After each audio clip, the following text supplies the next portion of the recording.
Merry Christmas, everyone. I'm Tyler Chrestman, and this is the Chrestman Conversation. Today on the podcast, we're going to be talking about something that made news in the last week. We're going to be talking about Eric Swalwell. And right off the top, before we begin diving into all the details of this story, let's just take a moment to savor the delicious irony that is this story. So everyone just take a moment. Oh my gosh, it's delicious. It recently came to light that Eric Swalwell got very friendly with a Chinese spy. For those who don't know who Eric Swalwell is, he is the Democratic member of the House of Representatives who represents California's 15th district. He has been a member of Congress since 2013. Now, he's just a California representative, but he has had some time on the national spotlight. He ran for president in this last election cycle. I don't believe he ever polled above 0% in the polls, but it did get his name out there a little bit. And he was one of those Democrats who really stood out during the Trump impeachment scandal, which we're going to get into just a bit later. But first, I want to talk about what this scandal is actually about. A suspected Chinese spy for the Chinese Communist Party named Christina Fang, also known as Fang Fang, spent years making contact with Democratic politicians up and down California, who the Chinese Communist Party thought might be destined for the national spotlight, national offices.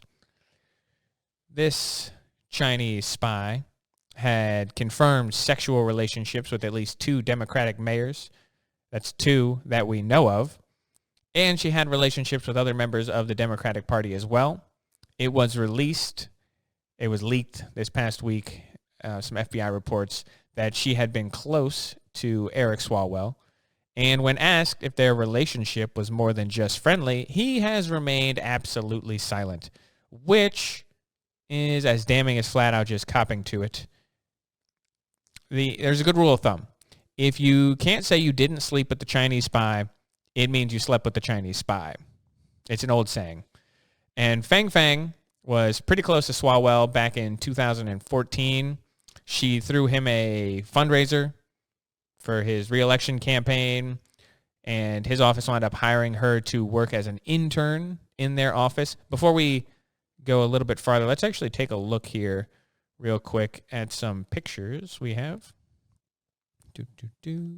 So this is Eric Swalwell here on the left, Fang Fang here on the right. There's a bunch of pictures of the 2 of them together at the various fundraisers and some Democratic things that they were working together on.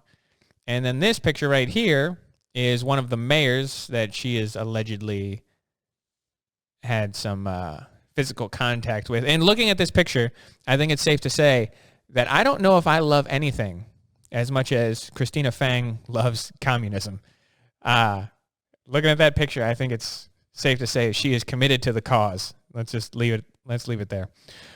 So that's what she looks like. Oh, by the way, before we click off this, if you see this woman, she's not supposed to be in the U.S. She is a Chinese spy. So go ahead and call the FBI because they have some questions for her.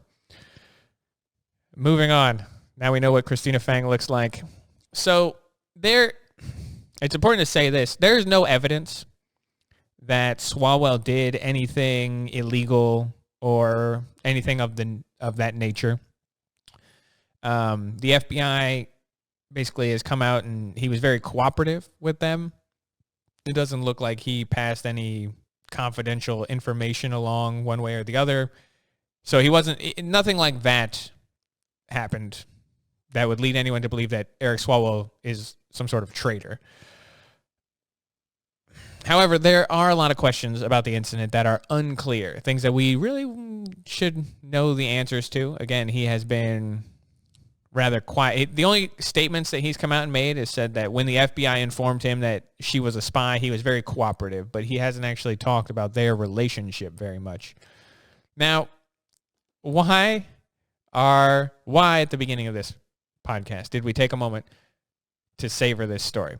Because Eric Swalwell was one of the most insufferable members of Congress when it came to the impeachment of Donald Trump.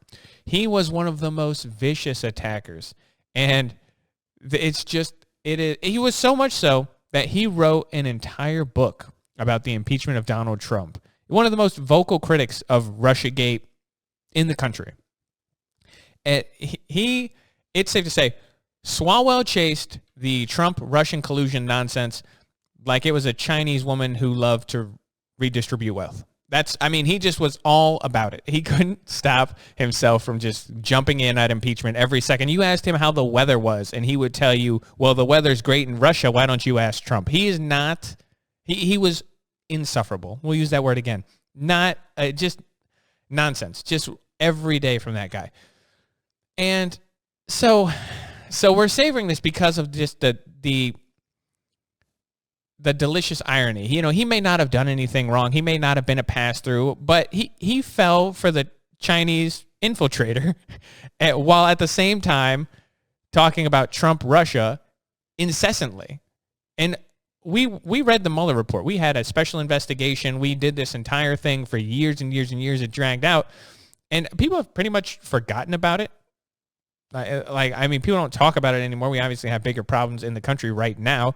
But it's like we forgot how insane it was for 3 years. Every day on MSNBC, you'd see Trump is about to go down, Russiagate's about to implode, and then they released a report, and what you found is nothing illegal in regards to Russia, and a case could be made for obstruction of justice. But even at the time of impeachment, I said this: you're telling me you're going to charge him with obstruction of justice for what underlying crime? That was always the question. They're talking obstruction of justice on the Russiagate, but you didn't charge him with anything in the Russiagate. So what crime is he actually obstructing? And Eric Swalwell was one of those guys, full breach, just full charge into the breach, and it was just annoying. And so I don't care. Despite the fact that he didn't act as a pass-through, you don't get to sit. People are calling for him to resign. He's on a bunch of committees in Congress. People are calling on him to resign from the House Intelligence Committee, for example. And I can't help but feel that he should do that. At least that. If you're not gonna go through and say, okay, I'm not gonna resign from Congress, well, you don't get to be on the House Intelligence Committee. You don't get to be responsible for overseeing all the intelligence briefings from one of our biggest adversaries in China when your fingers are still all sticky from the honeypot. You don't get to do it. You can't just act like nothing happened. I don't care if he didn't actually break the law. You got cozy with the Chinese spy.